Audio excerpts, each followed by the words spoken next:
Women are just more interesting. Women are just more connected. Sometimes men don't hear word. Those of you that are married know what I'm talking about.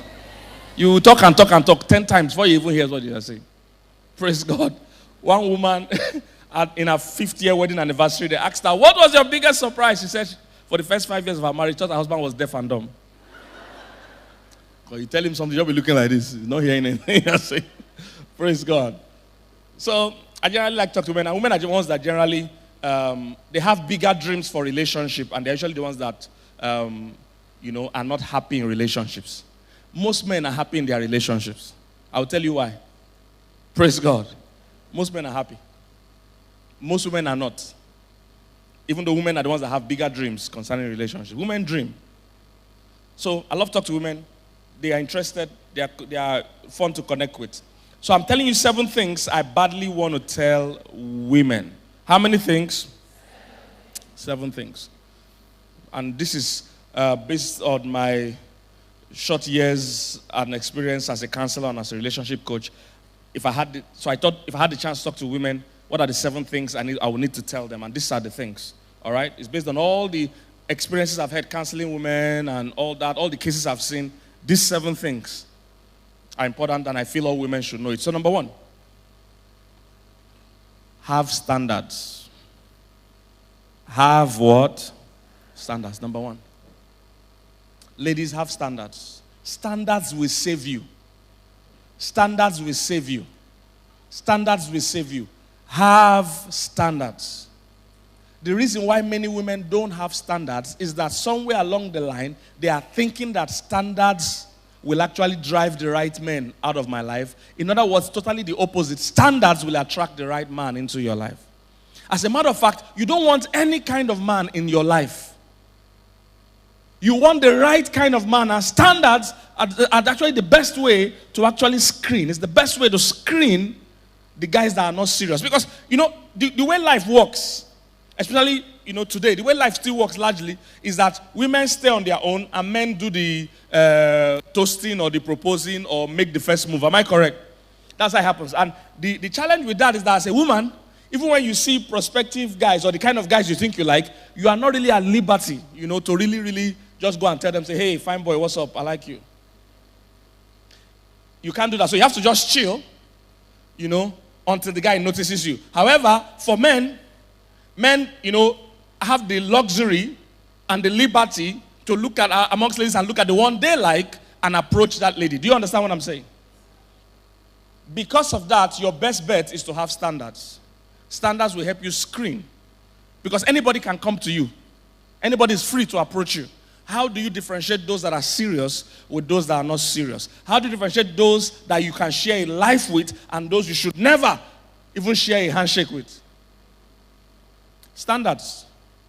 Standards. Is somebody getting what I'm saying? Standards are good. Standard screen. Those of you that are in church, I've shared this story many times. I'm a car lover, I'm a car enthusiast. So anytime I travel, that's what I do in my spare time. I go to car shops, showrooms, car shows, things like that. So one day I traveled abroad. There was a major car show in town. I went for the car show. And I was going to all the car shops. And I was entering all the cars. I put it on. I'll tell them, put it on, start it. I'll ask questions. What was this like? This was, and they will answer me, They were answering everybody. But in that car show, they had where they're selling Maybach. Maybach is the senior brother of Mercedes-Benz. Benz is already expensive. Then Maybach is the luxurious Benz. So you can picture what the price is like. When I got there, of course, as usual, I wanted to bounce inside. They just stopped me. Said, excuse me, you can't go. I said, is it not cash? I'm here to check the car out. They said, no. They said, this segment is strictly by invitation.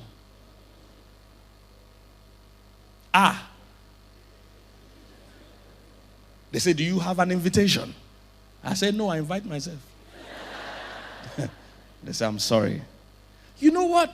On one hand, it might look like, they are chasing a potential customer. You see, they know who their customers are. The price of Maybach, you can't be passing by and buy it. I get what I'm saying? There are things you can be passing by and you were not planning to buy before and you just sit and like it and buy it. Their prices are low. Things like Ferrari, things like Maybach, you must have alerted your account officers months ahead that there will be a major withdrawal. You must have checked it out. You don't buy something that is $2 million, out of just excitement. You must have checked it out, made inquiries, had meetings. Is somebody getting what I'm saying? They were able to screen and they were correct. I was not going to buy.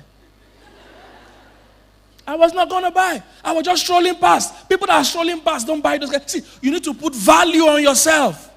I've heard guys say, how can we marry is something we have not tested. You can't buy a car you have not tested. It's not all cars. I don't know if you're getting what I'm saying. Have standards. When I tell ladies all the time that, hey, it's better not to sleep with somebody until you marry. It looks archaic, it looks stupid. But trust me, check the divorce rates. It will show that God is still wise. When men are doing their own way, it's not working for them. How can we get a car we have not test driven? Trust me, like I said, I'm a kind of, it's not all cars you can test drive. Like I said, it's my hobby. So when I travel abroad, I will enter some cars. They will allow me to test drive it. They don't even know me. Some of them don't even know if I can drive. But I talk well. Good afternoon. Oh, is this the Corvette, the C7? Say, C7, okay. Is it the one that has the... But I thought, this guy must know cars. I say, yes, I'm looking at it. He will know that I've been checking the car out. I say, can I test it? The guy say, oh, yes, sir. I will drive. I'm not buying. I'm not buying.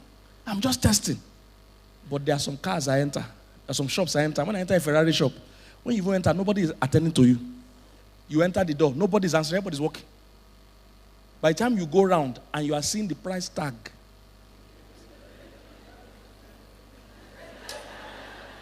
you will know why they are not answering you. There was one, I called the attendant, I said, I'm interested in this car. They said, do you own a Ferrari? I said, no. They said, this can't be your first Ferrari. You can't buy this type as your first one. You ought to have had one before you can try this one. I said, yes, sir. You are my mentor. I don't know who sent me here. I'm just passing. Is somebody get what I'm saying? That kind of Ferrari that is $500,000, you can't test drive what? We have tested it.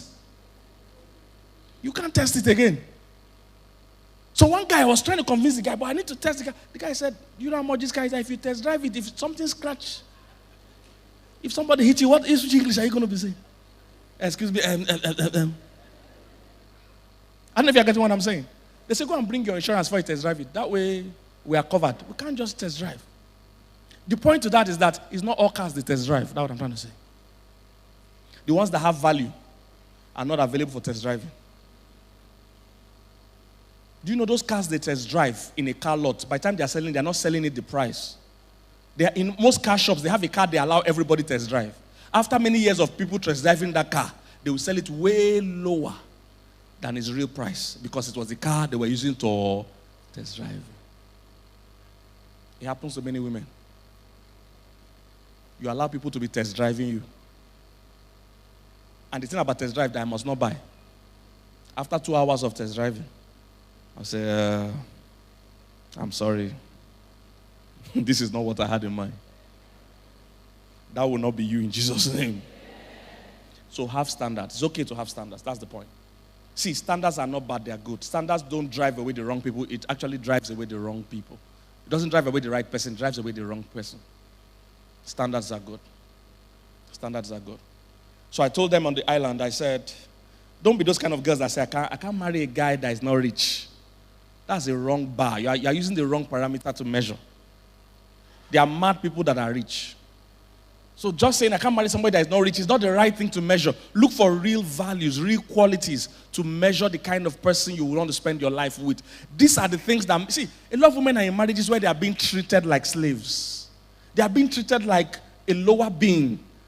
See, even though the Bible talks about submission, it's not slavery, it's not dominance. Like I said, a man being the head is not superiority, it's actually responsibility.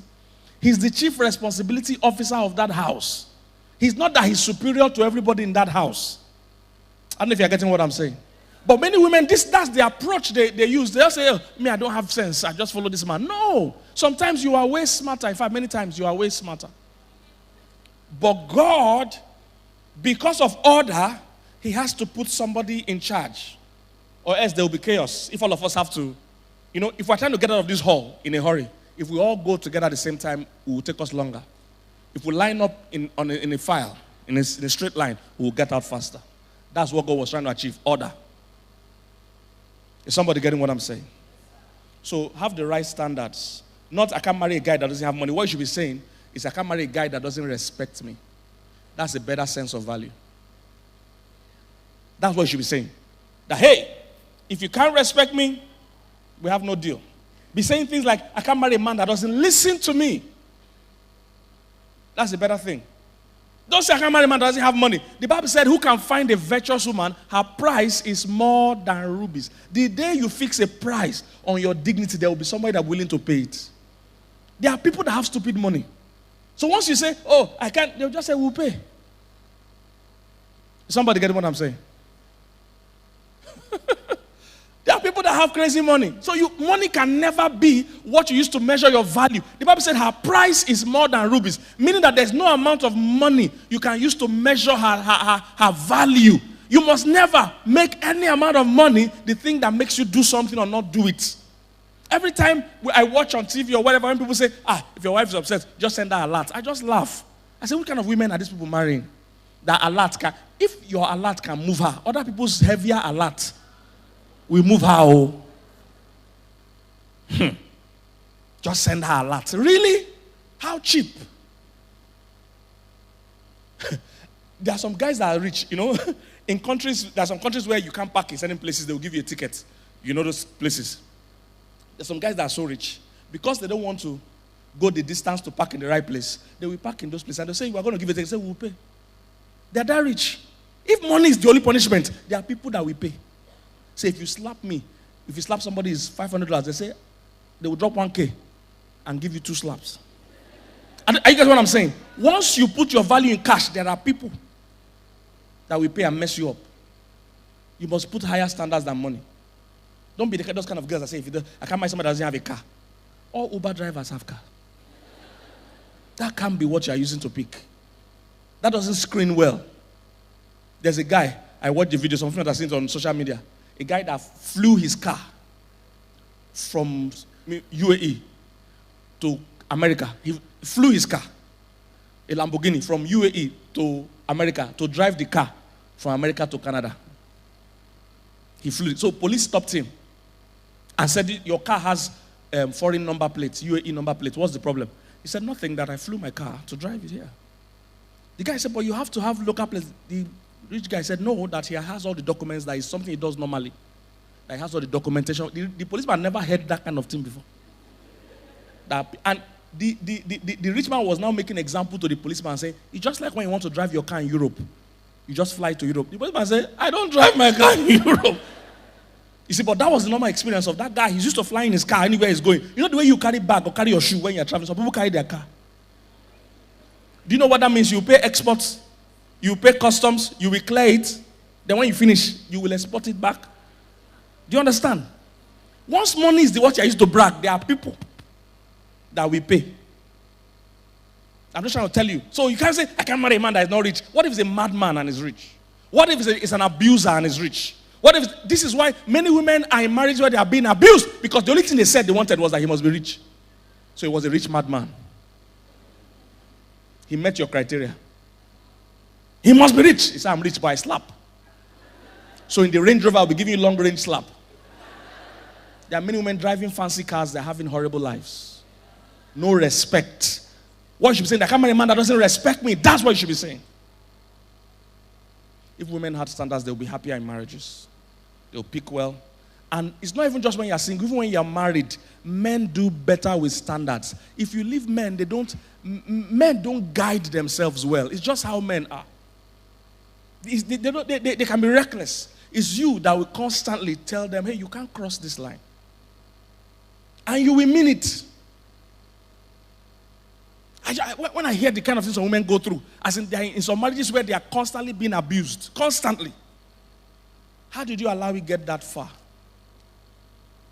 Have standards. Even when you are married, you need to let the man know that there are some things we don't do. There are some things we don't do. There are some things you won't take. It might look like, oh, maybe, look, he won't know what you can't take until you tell him what you can't take. He's not going to choose no for you. I've never seen anywhere they're selling something where you come and you see that the price is high. I mean, it's low. And you tell them to increase it. Has it happened to you before? They're selling bag. You get there, you like the bag. You see how much is the bag? Say $2,000. You say this bag is worth $2,500. Can I pay you $2,500? Has it happened before? Nobody increases anybody's value. The only thing we do constantly is try and reduce people's value. People don't know how far or what your value is except you tell them. Have standards. Are you here, somebody? Men are always okay with stating what they want in relationships. That's why I like how men understand it. If a man just wants to be sleeping with you, we say it. Let's just be hanging out. Just be my babe. Let's just see how it goes. Men always say what they want. Let's see how it goes. He will tell you, I want to just mess up with you. I want to mess around with you. It's women, on the other hand, that never say what they want. Women operate with the mindset that, let me play along so that he won't run. And when I marry him, I will change him. That's women's tactics. And it never works out well. Because this is what happens in a marriage. A man is marrying you, hoping you will never change. A woman is marrying the man, hoping he will change. Wouldn't it be nice if you could read a man's mind? Or if you could at least know why he thinks the way he thinks? This book, my new book titled Manual, answers your questions. Many women have found it frustrating dealing with men because men think differently. So whether you're a single woman or a married woman and you want to have interactions with men, this book will help you. It's my new book titled Manual, How Men Think. I broke down what informs a man's decisions, why he does the things that he does. Just like your device that comes with a manual, consider this your manual for decoding men in your life. It's newly available, it's hot off the press. You can order it from any part of the world that you're in, and we have both in soft copy and in hard copy. I look forward to sending you this copy of this book. Rush right now and get it. It will bless you. And tell a sister, recommend it to a lady.